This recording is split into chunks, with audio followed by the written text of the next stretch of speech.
Can God and the Devil exist in the same body? The Exorcism of God 2022 explored. Well, to be honest, with a title like that and a tagline which says, God and the Devil cannot exist in the same body, it is quite natural for fans of the genre to put the Exorcism of God under the category of the run-of-the-mill exorcism movies. But we at Marvelous Videos would sincerely urge you to not make that mistake. Alejandro Hidalgo's American-Mexican supernatural horror legal drama flick is a terrifying and completely wild ride, one that cleverly and jarringly reinvents the entire genre. Co-written by Hidalgo, Santiago Fernández and Calvete, the film is an engaging and refreshing change of pace in terms of its narrative boasting and unexpected plot twists, one that you just did not see coming. So gear yourself up for today's video, where we are going to be exploring Hidalgo's The Exorcism of God. It is going to be an interesting, in-depth explanation of the movie, so do not hesitate to leave your thoughts about it in the comment section. Before we go into our explanation, we have a very small request. If you like our content, please support us by subscribing to our channel. This is a small click for you, but for us, it means a lot. Thank you, let's begin. You ready? Let's do this!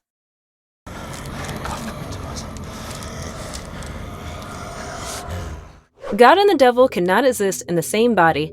The Exorcism of God 2022.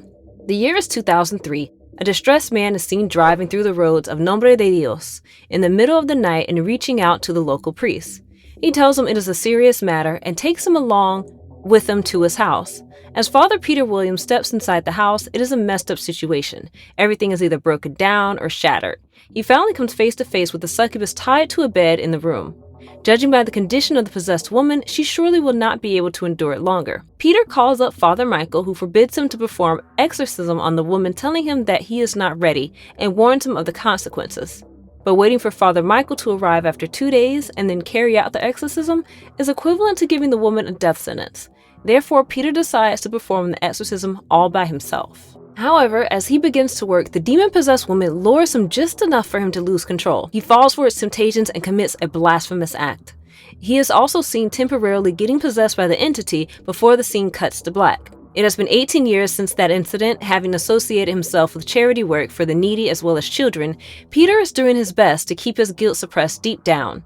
He is loved, admired, and respected by the local people, at times even regarded as a saint. Post admitting a sick child to a hospital under his care, he learns from the nurse about the death of another child. All his children in particular seem to be affected by some kind of strange lethal virus.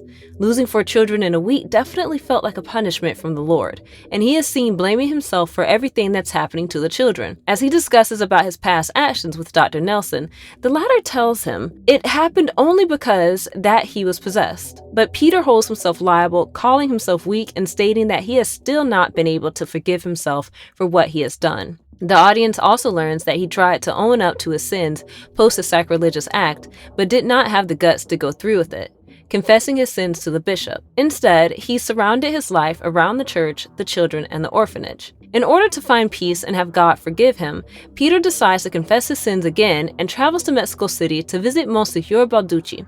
But with the Vatican rewarding him with cash for his humanitarian aid, he isn't able to carry out with his initial plan of confessing his past actions. Peter is seen coming back to the hospital with medicine and medical equipment. While he is applauded by everyone at the hospital, there was no stopping of his regular nightmares, ones that perpetually reminded him of his former actions. Post having a particular nightmare of possessed Jesus attacking him, he gets a call from Sagrado Corazon prison. The warden informs him about a troubled prisoner, one who has asked for him personally. With Peter visiting the penitentiary to examine Esperanza, the disturbed prisoner, the warden tells him about her charges, how she bled a man to death, hanged him from a tree, and had his head turned completely backwards.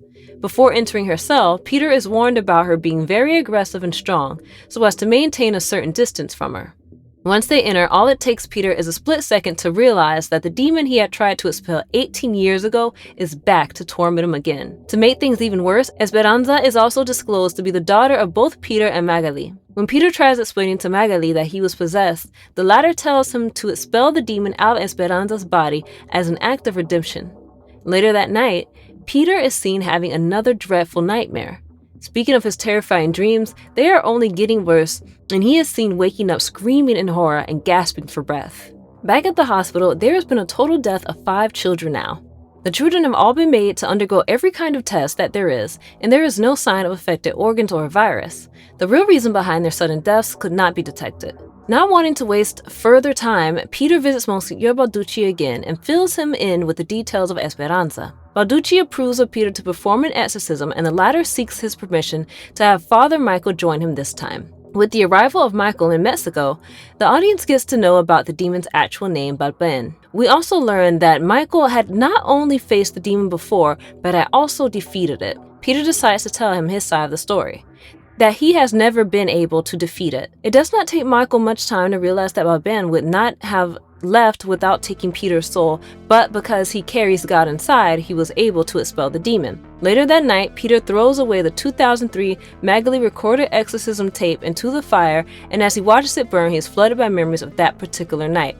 With Balben possessing Peter, the then unconscious Magali was victim to the carnal lust of the possessed Peter. Of course, Peter was able to expel the demon, but by then the profane act was already carried out. As for Magali's family, Peter was literally a saint to them, and the rest, like we all know, is history. Upon seeing Peter awake, Michael offers him mezcal, stating it as the best holy water that he has tasted in a while.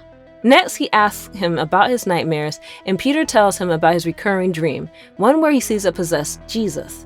Of course, this is alarming, even for Michael, and he tells Peter that it's Balben's way of showing that he wants to possess him. Apparently, Balben had even attempted to possess Jesus Christ about 2,000 years ago, but he was defeated. Michael further tells Peter about Balben being a demon with a noble lineage, one with legions of henchmen all under his command, thus indicating that if he is calling Peter, he most certainly has a purpose behind it.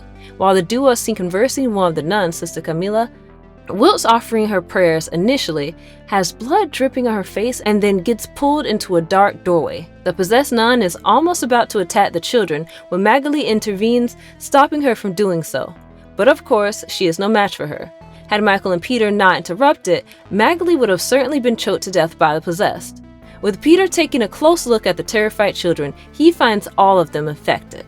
Worried, he decides to give the possessed Esperanza another visit at the Hellhole Penitentiary, and this time with Michael. Michael is absolutely disgusted to see the terrible condition of the prison, and even more appalled to see the possessed. Telling Peter not to fall for her tricks, Michael strikes up a conversation with the demon, asking him to prove if he is really from down there. With Balben not reacting to his statement, he tells the rest that there is no demon there and decides to go have mezcal instead. That provokes the possessed just enough to shut the cell door and then puke a considerable amount of slimy green liquid on Michael. This does not stop Michael from further insulting him, calling him unpredictable and the lowliest kind.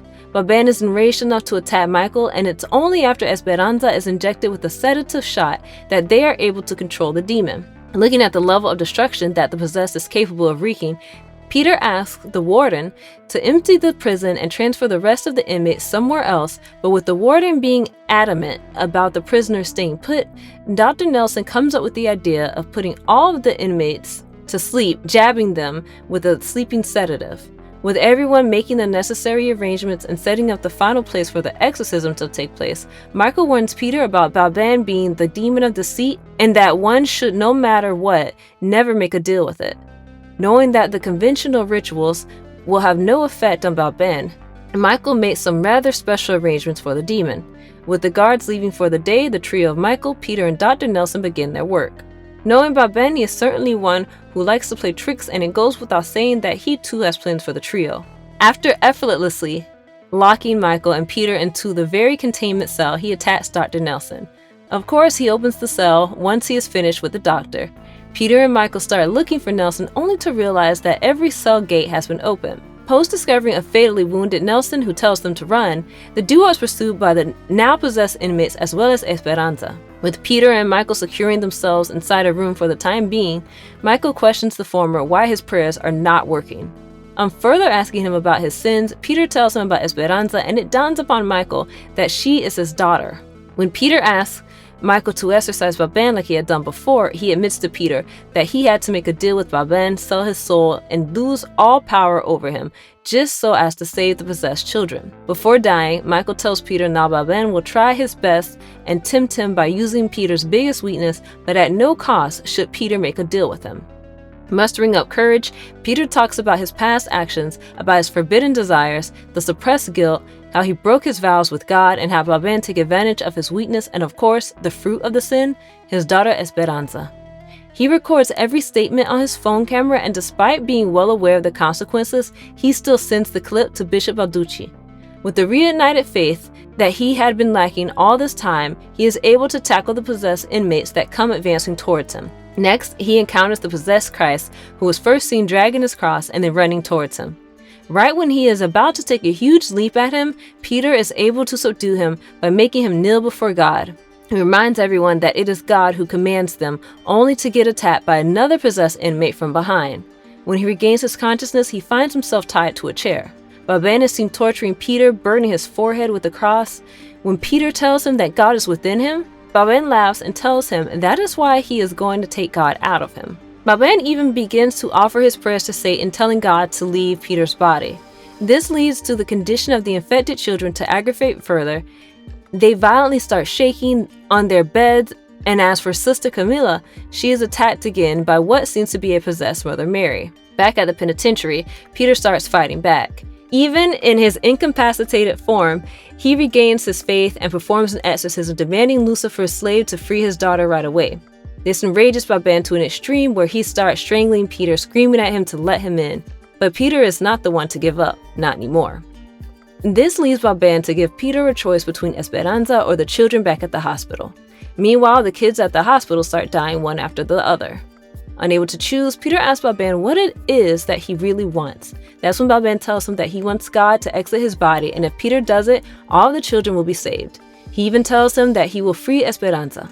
With Peter making the inevitable deal, all the children come back to life. Peter is seen taking out a whimpering Esperanza out in the sun. A few days later, Peter is seen preaching a sermon at the church. Right after his speech ends, he is showered with a heavy applause. It is clear that he is literally regarded as a saint by the people. Bishop Balducci pays him a visit, and when Peter asks him about the video, he tells him that he deleted it, further stating to him that their confession is bound by the sacred seal and that his actions reach some rather significant ears. He informs him about a job as a special counselor that's waiting for him at the Vatican. Just then, Esperanza comes to Peter to seek his blessings, and while Peter does that, it eventually becomes quite clear that he is still possessed by Balbin. With Balducci addressing Peter as Prince Balbin, the latter addresses himself as a living saint. In fact, when he looks at Esperanza, he realizes heaven has played its cards too, and wonders how did he not see that coming. Deciding to deal with Esperanza, or in other words, God's new chosen one, later he leaves with Balducci.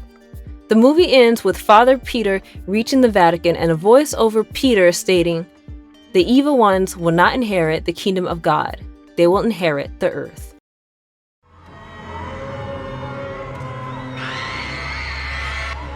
Why should you watch the movie? Fans of William Friedkin's The Exorcist are bound to love the opening scene of Hidalgo's horror flick, one that happens to be a direct tribute to one of the most popular scenes of the 1973 supernatural horror movies. The Exorcism of God has a multitude of effective scares, sequences such as the possessed Jesus dragging the cross, or let's say the scene that has a sister suddenly getting pulled into a dark doorway. We know they are subtle, but they work, and that's what matters. Hats off to Hidalgo and the other co-writers for actually coming up with a movie that is daring, does not shy away from displaying gore, and has its standalone weight as well as direction. And if you liked our content, don't forget to leave a like and subscribe to us if you haven't already. Have a good one and be safe. Thanks everyone.